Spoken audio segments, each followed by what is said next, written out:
the message put out there today, thinking that we're bringing people into the kingdom by lying to them, telling them that, hey, you come to Jesus, everything gonna be wonderful and great. You're gonna be blessed, meaning you're gonna have plenty of money. And we have seminars on how to gain more in everything in this life and all this world has to offer. We teach message after message about the prosperity and how to get it. Because that's what it's all about, is getting prosperity. So on and so forth. How to get your healing, because that's what it's all about.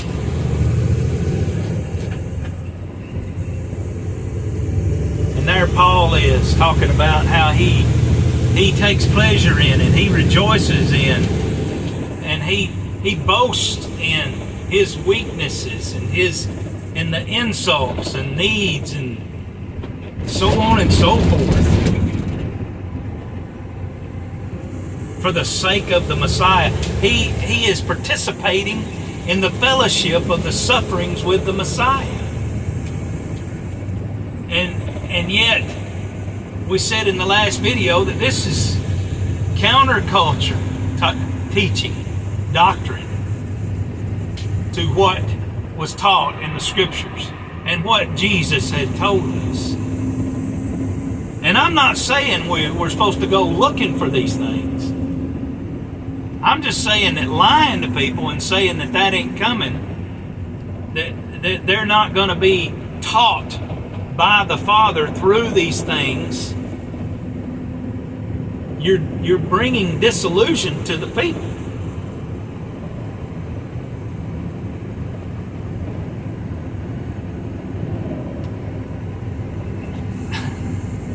Sufferings and pain and struggle has purpose of the Father to us. Suffering humbles us.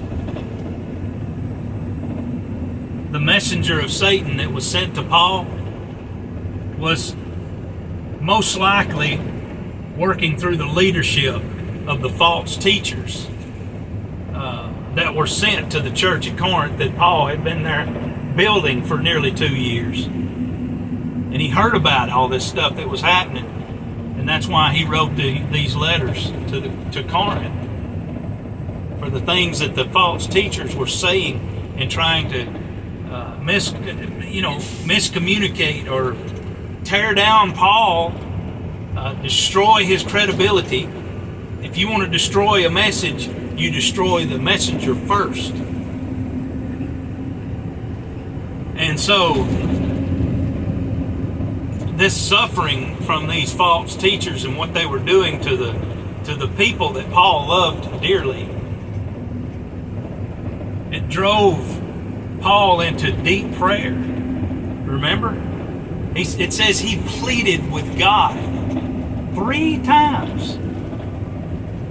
That don't mean that he knelt down and prayed, God take it away, God take it away, God take it away, like that. This had to be over time. Please, Father. He was pleading with God. Please take this thorn away. It's hurting me.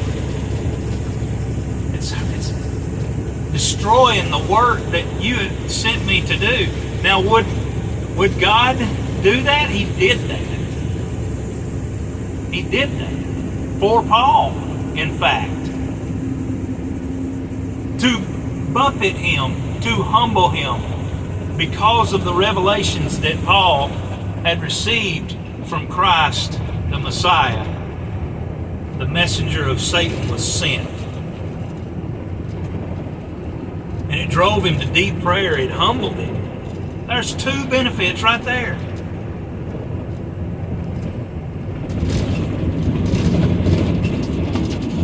Suffering will perfect God's power in us. He said, my grace is sufficient for you, for my power is perfected in weaknesses.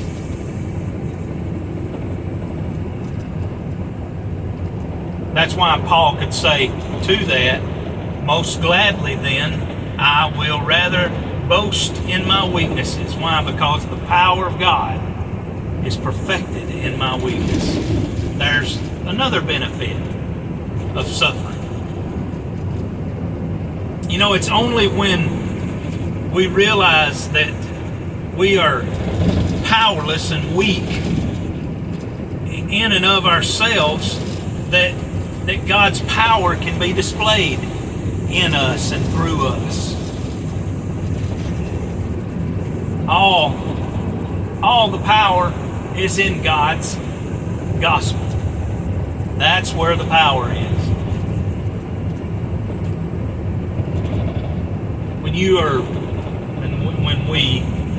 When we're broken and we realize our own impotence, our powerlessness, only then can we be useful. Paul seemed to understand this, but most evangelical preachers don't get it. They don't get it. They think the power is in their presentation. They said that about Paul. They said, you don't even look good, Paul. And your presence is contemptible, meaning you're ugly. And your speech is boring. Go back and look at what they said about it. They were going after the man. And so what do today's evangelical teachers and preachers come out with? Boy, they look good. They dress to the 9s or 10s.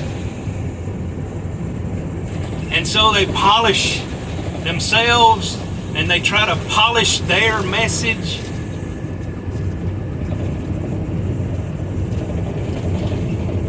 They give a presentation that is off the chain.